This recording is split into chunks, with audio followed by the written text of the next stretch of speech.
If you've ever read the book of Genesis, which is the part of the Old Testament that details God creating the world and humanity during a particularly busy week, then you might just be already familiar with SCP-001, or at least one of the anomalies that's been proposed for the title of SCP-001. Because of course, SCP-001 doesn't refer to a single creature, object, or entity, but rather a collection of various anomalies contained by the SCP Foundation. Anomalies sharing the name SCP-001 include the infamous Scarlet King, a powerful eldritch being intent on ending all of creation that is thought by Foundation researchers to be one of the most dangerous beings in this and any other universe. But the Scarlet King isn't the only incredibly powerful being categorized as SCP-001. In fact, there are plenty of other anomalies with similar levels of destructive power. And one such being is a creature codenamed the Gate Guardian. Standing at well over 1,000 feet tall, the Gate Guardian is impossible to be fully contained by any means that the Foundation possesses. The anomaly itself, despite its colossal size, is humanoid in its shape, sporting wings that protrude from its back. While it usually has 4 of these, SCP-001 has historically been seen to have any number of wings between 2 and 108, sprouting from various places over its body, including its shoulders, ankles, wrists, and even its temples. This gigantic guardian also carries its own weapon, referred to as SCP-001-2. This weapon resembles an enormous knife or sword, capable of emitting plumes of flame.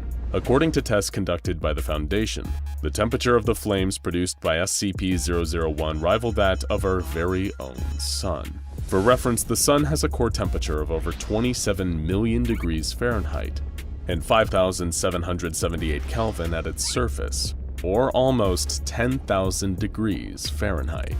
You would expect a flaming sword that burns hotter than the sun to cause a considerable amount of damage, even if it wasn't in use, but the flames emitted by the weapon leave no lasting damage on the surrounding environment. It is capable, though, of annihilating anything that strays too close to SCP-001, burning them so intensely that their atoms literally separate, breaking potential attackers apart on a molecular level. Much as its codename suggests, the Gate Guardian stands solemnly at the threshold of some form of dimensional gateway, which is equally tall as SCP-001 itself. Behind the Guardian is a lush grove, abundant with fruit trees of astronomical size, as well as other beings that share a similar appearance to SCP-001. This grove is thought to be the Garden of Eden, the paradise that God created and that was inhabited by Adam and Eve, the first 2 humans in existence, according to the book of Genesis. As the tale goes, the pair were created by God himself and permitted to live in the Garden of Eden as long as they followed a single rule. Adam and Eve were instructed not to eat any of the fruit that grew from certain trees that God had specified. Within view just behind the Gate Guardian are 2 immense trees, one bearing apples and the other bearing different fruit of an unknown type. The one that looks like an apple tree is believed, even by some in the Foundation, to be the biblical tree of knowledge that Eve was convinced to pick a fateful apple from after an encounter with a snake. The other, the one with unidentifiable fruit, is thought to be the tree of life. However, this is all speculation, since it is currently impossible to venture through this gateway and verify if the realm beyond is truly the Bible's own Garden of Eden. This is largely because anything that breaches a kilometer-wide radius of SCP-001 is instantly vaporized. The Gate Guardian attacks with imperceptible speed, using its flaming sword to smite any person that gets too close. The Guardian actually moves so fast that it can hardly be seen with the naked eye. It appears to always remain in its solemn, dutiful stance with its weapon drawn and head bowed, only shifting for a fraction of a nanosecond to attack. Ranged attacks against the Guardian are just as ineffective, with all projectiles fired at SCP-001 reduced to atoms before they can do any harm.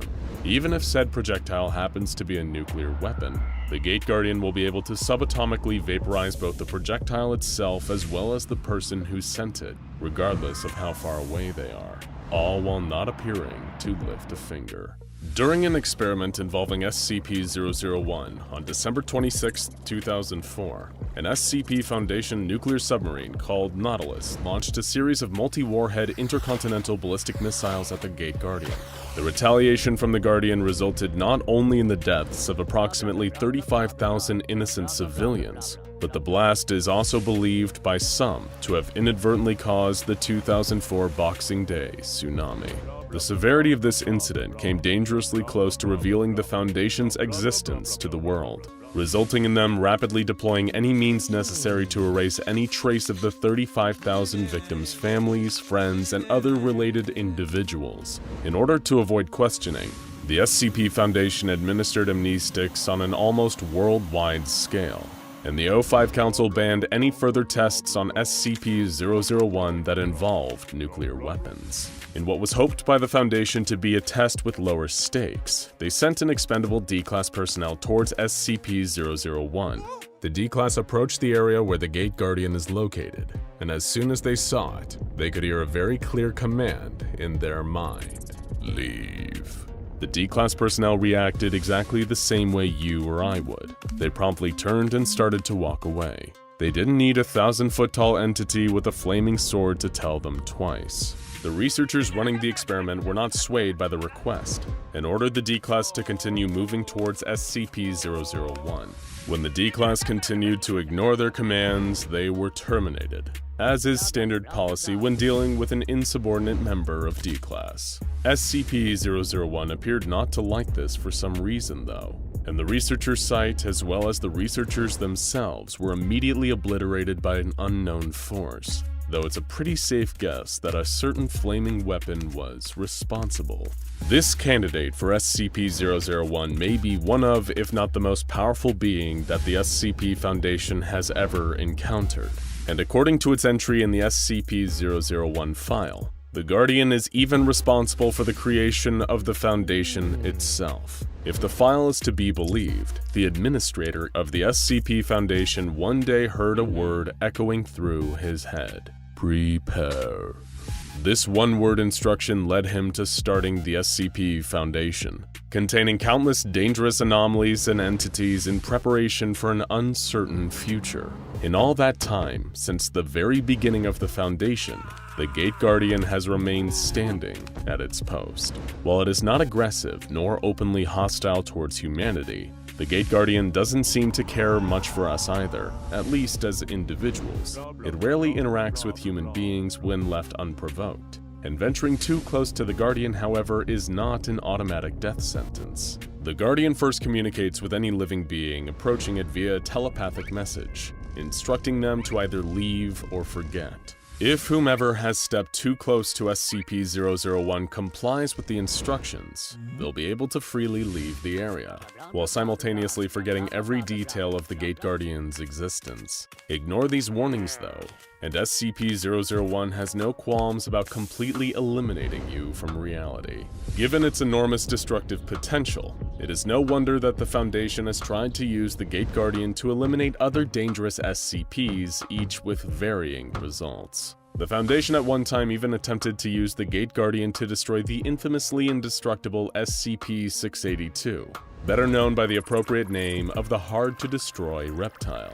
Due to the malicious contempt SCP-682 holds for human beings and all other forms of life, it is perhaps one of the most dangerous anomalies the SCP Foundation has in containment. SCP-682 is also one of the few creatures the Foundation actively wants to terminate, a task made that much harder given that 682 can regenerate its entire form from as little as a single cell. The Gate Guardian had already shown time and time again that it was capable of massive destruction, and researchers working for the Foundation hoped to harness that power to rid the world of SCP-682 for good. 682 was placed on an unmanned vehicle and carried to within 1 kilometer of the Gate Guardian. The Guardian attacked the vehicle, seriously wounding but not killing 682. It seemed even the mighty SCP-001 couldn't kill the hard-to-destroy reptile. While the researchers were disappointed with this result, it is worth noting that 682 made a very interesting comment to the Guardian. 682 mentioned that the Gate Guardian is not Uriel, but a pretender. Uriel is the archangel that some religious texts describe as the guardian standing at the gate of Eden with a fiery sword. So does this mean that 682 knows that the gate guardian is not actually an angel? Or that the location it is guarding isn't the Garden of Eden at all? Any truth or meaning behind these comments has, as of yet, been undetermined by the SCP Foundation. A later experiment involved both SCP-001 and SCP-073, the anomaly otherwise known as Cain. Cain is a male humanoid of possible Arabic descent whose arms, legs, spine, and shoulders are replaced in an almost cyborg-like fashion with beryllium bronze. Much like the Gate Guardian, SCP-073 may also be the same as the one mentioned in the Bible's book of Genesis, who, according to the biblical story, murdered his own brother Abel out of spite. As punishment for his actions, Cain was cursed to eternally suffer for his wrongdoing. In the case of SCP-073, any damage inflicted on him is deflected back to the attacker, but Cain is made to feel the pain of the attack. Any plants or plant-based matter withers and rots in his presence, and he is cursed with a perfect memory, keeping him forever haunted by his murder of Abel. When Cain was brought before the Gate Guardian, an unknown incident occurred.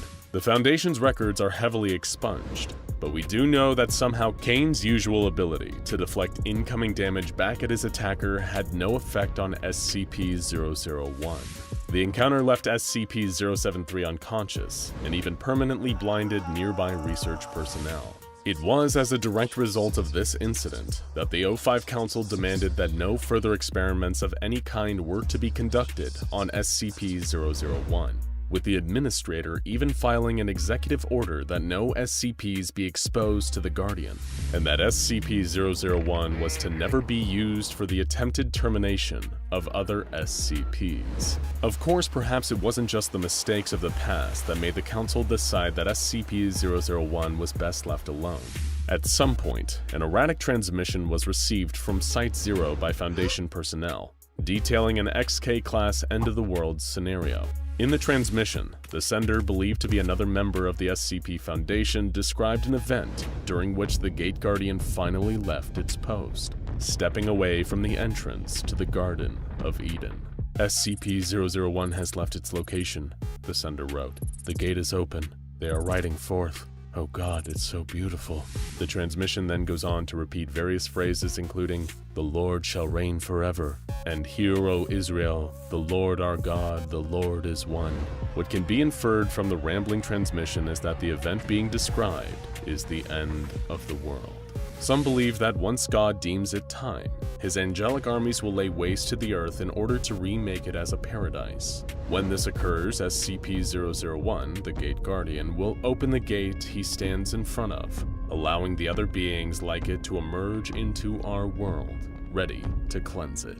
Perhaps most interesting is the source of the message.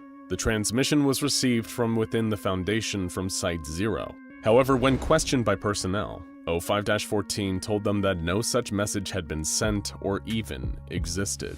While some disregarded the transmission telling of the end of the world as a hoax, it was then that a timestamp was discovered. This warning had not been sent from Site-0, at least not yet, and was dated several years in the future. Despite this ominous warning of things to come, the Gate Guardian remains inactive, standing at the threshold to Eden.